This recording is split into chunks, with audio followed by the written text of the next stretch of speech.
हर हर महादेव। आप सभी को रमा एकादशी पर्व की ढेर सारी शुभकामनाएं। रमा एकादशी का व्रत कार्तिक मास की एकादशी तिथि के दिन रखा जाता है। जो व्यक्ति एकादशी का व्रत करता है उसे वैकुंठ में स्थान प्राप्त होता है। साथ ही धरती लोक पर जब तक वह रहता है उस पर भगवान विष्णु की विशेष कृपा रहती है। तो आइए आज श्रवण करते हैं रमा एकादशी व्रत की कथा। युधिष्ठिर ने पूछा, जनार्दन, मुझ पर आपका कोह है, अतः कृपया करके बताइए कार्तिक कृष्ण पक्ष में कौन सी एकादशी होती है। भगवान श्री कृष्ण बोले, राजन, कार्तिकीय कृष्ण पक्ष में जो परम कल्याणमयी एकादशी होती है वह रमा के नाम से विख्यात है। रमा परम उत्तम है और बड़े बड़े पापों को हरने वाली है। पूर्व काल में मुचुकुंद नाम से विख्यात एक राजा हो चुके हैं जो भगवान श्री विष्णु जी के भक्त और सत्य प्रति हैं। निष्कंटक राज्य का शासन करते हुए उस राजा के यहाँ नदियों में श्रेष्ठ चंद्रभागा कन्या के रूप में उत्पन्न हुई। राजा ने चंद्रसेन कुमार शोभन के साथ अपनी कन्या का विवाह कर दिया। एक समय की बात है कि शोभन अपने ससुर के घर आए और उनके यहाँ 10वीं का दिन आने पर समूचे नगर में ढिंढोरा पिटवा दिया कि एकादशी के दिन कोई भी भोजन न करे।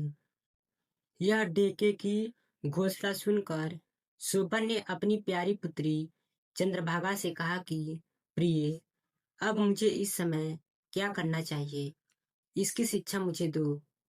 चंद्रभागा ने कहा, मेरे पिता के घर पर तो एकादशी को कोई भी भोजन नहीं कर सकता। हाथी, घोड़े, हाथियों के बच्चे और अन्य पशु भी अन्न, घास तथा जल तक का आहार नहीं करते हैं। फिर मनुष्य तथा जल तक का आहार नहीं करने पाते, फिर मनुष्य एकादशी के दिन कैसे भोजन कर सकते हैं।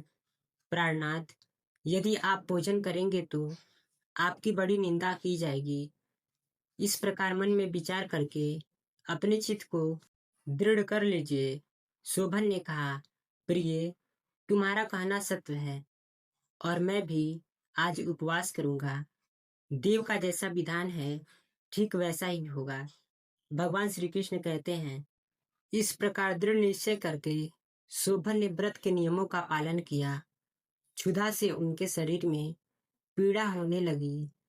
ऐसे में वे बहुत दुखी हो गए। भूख की चिंता में पड़े पड़े सूर्यास्त हो गई। रात्रि का समय आया। जो हरि पूजा पारायण प्रथा जागरण में आसक्त वैष्णव मनुष्यों का हर्ष बढ़ाने वाली थी, लेकिन वही रात्रि शोभन के लिए अत्यंत दुख दायनी हो गई थी। सूर्योदय होते होते उनका प्राणांत हो गया। राजा मुचुकुंद ने राजोचित काष्ठों से शोभन का दाह संस्कार करवाया।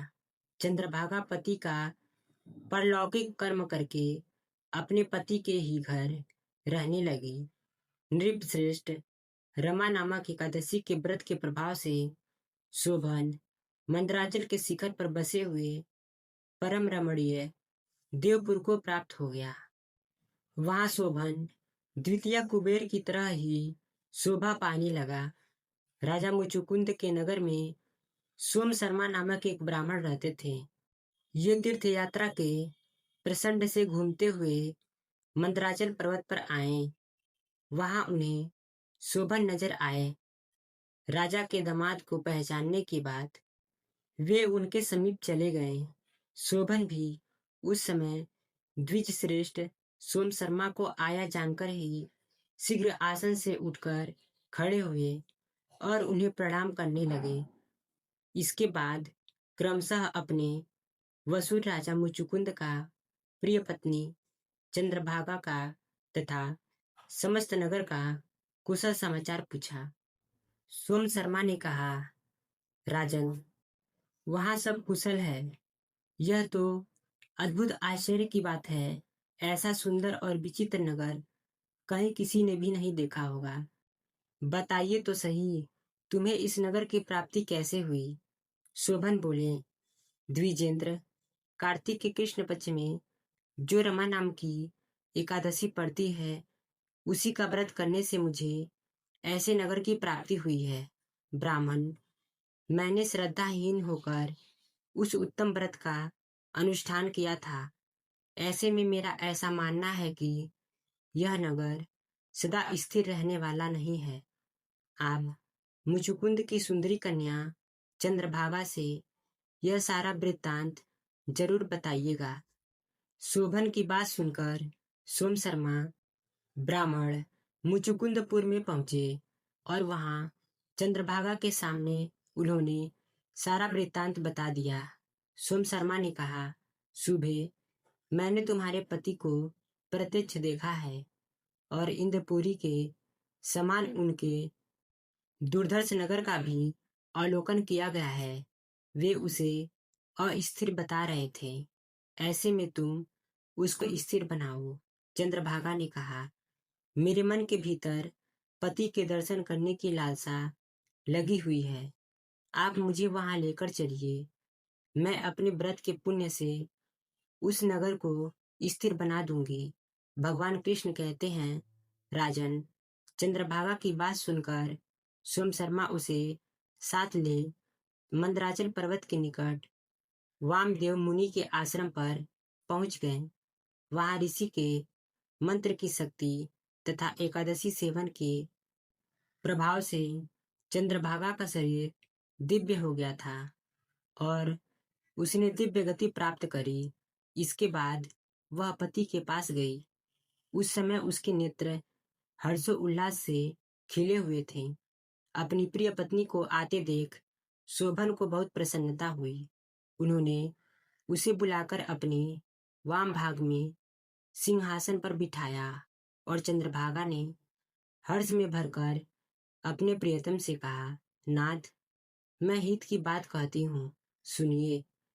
पिता के घर में रहते समय जब मेरी अवस्था 8 वर्ष से अधिक हो गई, तभी से लेकर आज तक मैंने जो एकादशी के व्रत किए हैं और उनसे मेरे भीतर जो पुण्य सज्जित हुआ है, उसके प्रभाव से यह नगर कल्प के अंत तक स्थिर रहेगा और सभी प्रकार के मनोवांछित वैभव से समृद्धशाली होगा।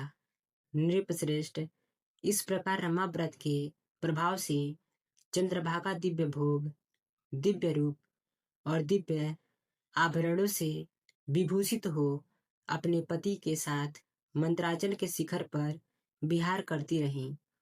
राजन, मैंने तुम्हारे सामने रमा नाम की एकादशी का वर्णन विस्तार से किया है। यह चिंतामणि तथा कामधेनु के समान सब मनोरथों को पूर्ण करने वाली होती है।